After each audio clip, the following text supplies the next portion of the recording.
lot of mobility on the other side. Oh, they go Esme. Esme Gold? So wait a second, fighter off lane. Oh yeah. So an older approach and tactic where they put double fighters and then they're playing their carry solely through the Ling. Their Ling is their basic attack damage hero. Plus a Paquito. Paquito hurts. I mean, they do have a good damage profile even without the marksman because of the Paquito, because of this aggressive EXP laner. Interesting. Maybe Ignite were reading into that considering they picked up the Uranus, but even with all of that, oh, the Uranus is definitely going to feel the hurt here. You got a Claude here, right? Against so many fighters. Yeah, or the Moskov, either of those two. The Claude would be great, again, as you mentioned, because of the mobility. DMI out. They go down the Moskov route here. Interesting choice by Team Spirit. Another unique approach to... The opportunity is definitely there.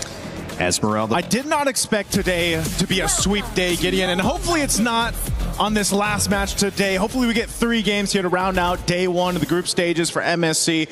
This draft, though, is something we have to always talk about. I mean, today has been it's been a little freaky in the draft, man. I have to admit, it is a little freaky here, but let's see what the adjustments are going to be, right? Double fighters have come into play this time round, and I think that IG has a bit of work to do, right? First off, we're already starting on a different side of the map just in case things go wrong for Moskov. I'm looking at the emblem setup as well, and it looks to be a very, very good spread overall. We're not looking for anybody who's trying to go above and beyond with the Master Assassin on a TS's side. Even the fact that we have a gold lane Paquito, man. You know, the hands of Hiko, again, one of the youngest players before that came through the league, made a big statement on his first international appearance, you know, just a couple of years ago. But the thing is, now you have a Paquito in your favor. You're running this kind of double fighter setup for this composition for Team Spirit. And this is what I like about where the meta seems to be going as Salo gets kicked around a little bit here by Jay.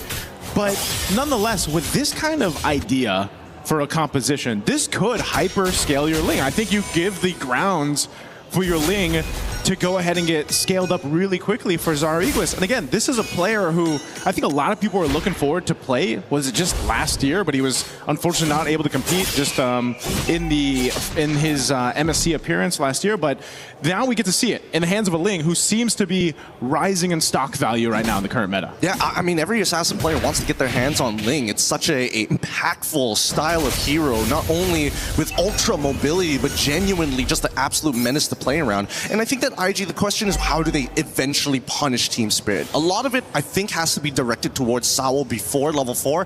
After that, we don't really know, right? Somebody on the side of TS has to make that mistake unless IG can force it out of them. And for now, I don't see that happening, considering the double fighters are just good at fighting early, right? You can't win the 2v2 skirmishes anymore. Even the mid lane is a little bit hard to contest as of yet until Roy is able to find a good ult. And even then, there's only one good ult right now.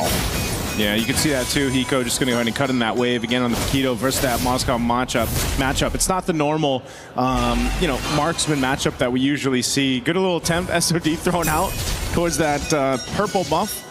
And now the turtle is up, and this is I feel like the result of just this composition. I mean, no one's committing to the turtle; they just want to make plays elsewhere. Yeah, this is really, really interesting. You know, holding up the retribution, able to make this invasion happen. And I think if you're in IG's position, if you try to attempt a counter invade instead of taking the turtle, it will be too late, and Sao will hit level 4. So at that point, you probably don't want to send too many members. Okay, Fallen Star Moon does not connect, but that's fine. Jay, good movement for now, as IG's considering how they want to approach this. Diablo's going to open up the map first. He's going to get pulled back, but eventually somebody's going to have to take this neutral objective. This is the slowest first turtle we've had today, man. I mean, they finally go and put pressure on Sunset Lover, but still neither team seems to want us to go ahead and secure this. So meanwhile, EWC doing his thing. He's going to continue to farm up. He's got the SOD available now.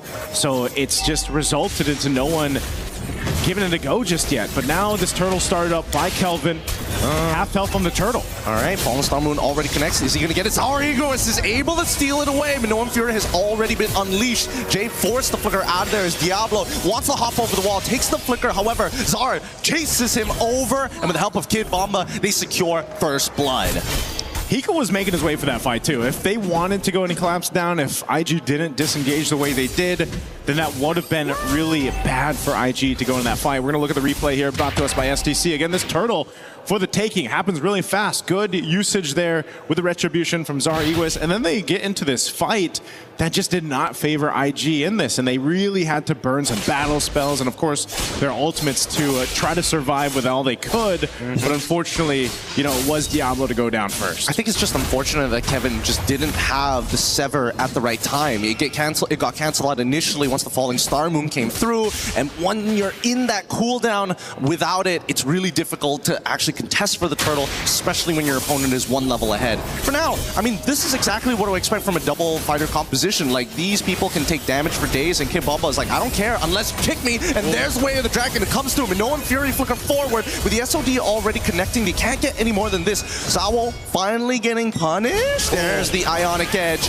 Collapse on. Backline getting attacked. Bladed Tempest as well. Gets one. Looks for a second. Zara Egoist can't take any more damage to this, and they back away. Well, I guess at this point you should care a little bit about what could potentially happen, you know, and the kick being one of them from Jay, but it was a good attempt for things to go ahead and start. And yes, TS will go ahead and grab one themselves, but once again, take a look at the replay. There's the kick we were talking about, that way of the dragon right on Kid Bomba. And I have to agree with you, aside from that, this is what the double fighter allows you to do. You get a ton of information for your team because you're usually planning up in that side of the jungle of the opposing team. Now up top, again, CS really comfortably just able to go ahead and farm up. There was some attempt up there, but the rest of the team of IG is there. Conceal's going to be used now. Jay's going to go ahead and spot this out. So, again, this seems to be the case, Gideon, where it's like, if we can conceal, if we can make an attempt, we'll go for it. But right now, it's just kind of waiting here. Oh, in trouble. CS finally goes down here. Tries to make a flicker play. Unfortunately, gets punished significantly for it. That's one of the unfortunate things when you're up against a Ling, you know, and the packed punches of a Paquito coming through too will just bring you down a half health before you know it. Now, Turtle's up. Jay given some vision as well as Diablo. They got to go ahead and grab that purple buff. But we might just see it once again where IG wants to go ahead and take their time for this turtle, not overly committing just because, again, firepower-wise, they need time to go ahead and build up. Speaking of which, I am interested in the item build in just a second here. Hasclaw done by Zara Egoist. Let's see how this is going to play out. He still has Tempest of Blades, so it's really difficult for him to actually, you know, not miss the retribution. He hits it. Now Kevin is dead. Pretty easy work for Zara Egoist, with the rest of his team covering him. They didn't have to use too many ults, and now they get Diablo, but no one Fury as well. Flicker 4 doesn't catch anybody, and that's a double for Zar. This is going phenomenally for Team Spirit. Yeah, Team Spirit, a lot of tools in the pocket to work with, and now in the mid lane, Jay trying to keep them from taking down the tier 1 turret. He's going to take a couple shots, tries to get away too, and he'll live. But man, it's costing IG a lot in these skirmishes, and now the bottom turret will be worked on Hiko. So at some point, IG has to be able to go ahead and kind of recalculate here. As we look at the replay, once again, this was an easy objective take. Zara Egoist does win the retribution. You know, that's one of the things, again, this is a very skilled player. He's young, he's just aggressive, likes to pick these hyperscaling heroes, and it'll come down to the retribution where he's just able to go ahead and cap it off against Kelvin. And there you go. You can see in that replay, he's going nice, knowing that he's done good, his due diligence, and not to mention that he is in a position to actually hard carry this game like he's meant to, right? Oh my god. They make a kick onto Watsawa's side. The Queller comes on through Soul Server, Minoan Fury, but there's no flicker to actually make it work. The Blade of Tempest comes out, but this should be a nothing fight unless Kibamba makes something happen on himself. Well, he goes in. He's going to drag him back. Jay, there's an SOD, though, where they're going to follow through. It connects good, but now they need to maintain the battle lines. If not, things are going to get worse. And Roy, he's thinking about it. He's got that Blade of Tempest, but the problem is, without the Shadow Steps, he can't pick up and actually make full use of it anyways. Now, with that being said, despite everything that has happened, 5-2, it's a 4.4K at 8 minutes. Yeah, and you see 2,000 of that 4K, Gideon, is on the jungle for Team Spirit. Zara Egoist, nearly 2,000 gold ahead right now, and that's why, you know, one of the things they're trying to do is get this point where IG can, you know, even out the jungle a bit, because again, even when it comes down to a level gap, that plays a part.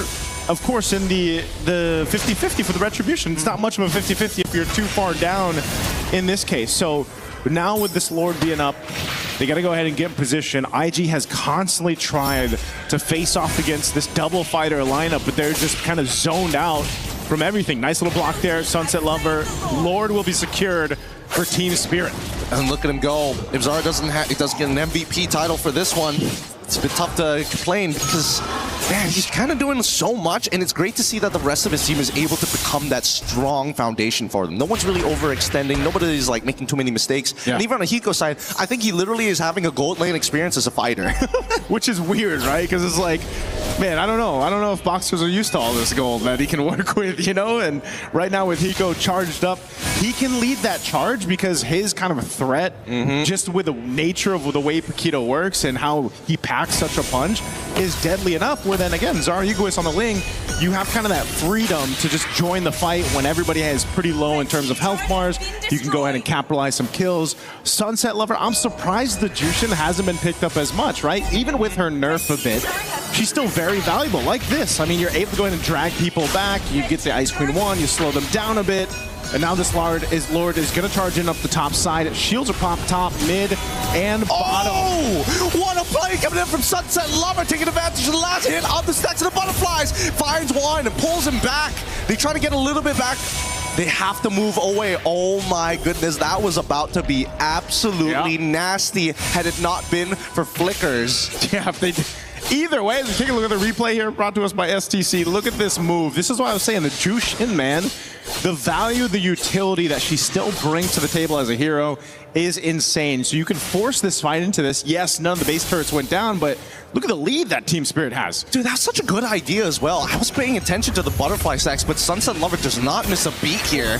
And as we were mentioning, oh wait, no, this should be a pretty good fight. Sunset Lover finds Jay as Diablo backs their way up, and there's just too much damage to deal with. The lead is so gigantic as we get closer to the GG number of 10K. Did they nerf that right? No. Yeah, that's what I'm thinking about right now. Did it change much? Because, my goodness, it doesn't seem like they're able to get away. Oh, Sunset Lover quite low. No, the Minoan Fury is good, but now Zara Egoist is basically unstoppable. Everybody doesn't have the base damage to actually deal with him, and now they're going to be taking literally everything away. This is their timer. As long as they don't make a mistake, DS should find an endgame scenario in the next minute or so. Massive lead, 11,000 up plus. Oh my lord! Look at the difference across the economy here for Team Spirit against IG. This is not looking good at all in game one. Again, we're just approaching the 12-minute mark, but it feels like, you know, for IG, they've just been kind of trying to buckle up in this game and taken for a ride. I think IG were not prepared to deal with DS and their double fighter shenanigans here. And not to mention how polished it really is. It makes you wonder, had they just gotten rid of a couple of other picks? Maybe if they got rid of, I want to say Minotaur, but I think this Jushin is a lot worse. Yeah, maybe the Jushin right now, this is... I mean, I'd say, do they want to contest? No, you don't. When you're down this much, just let the Lord go in the hands of TS. Get ready to somehow defend. But the bad part of this is 2 of your base turrets already gone. You're down at this much gold, so your fighting prowess is pretty much non-existent right now. And even your tankier members, your tankier heroes are getting shredded down. I mean, even if Diablo tries to get in that front line, the problem, the risk of that is he's just going to get dragged through by Sunset Lover, like we've seen.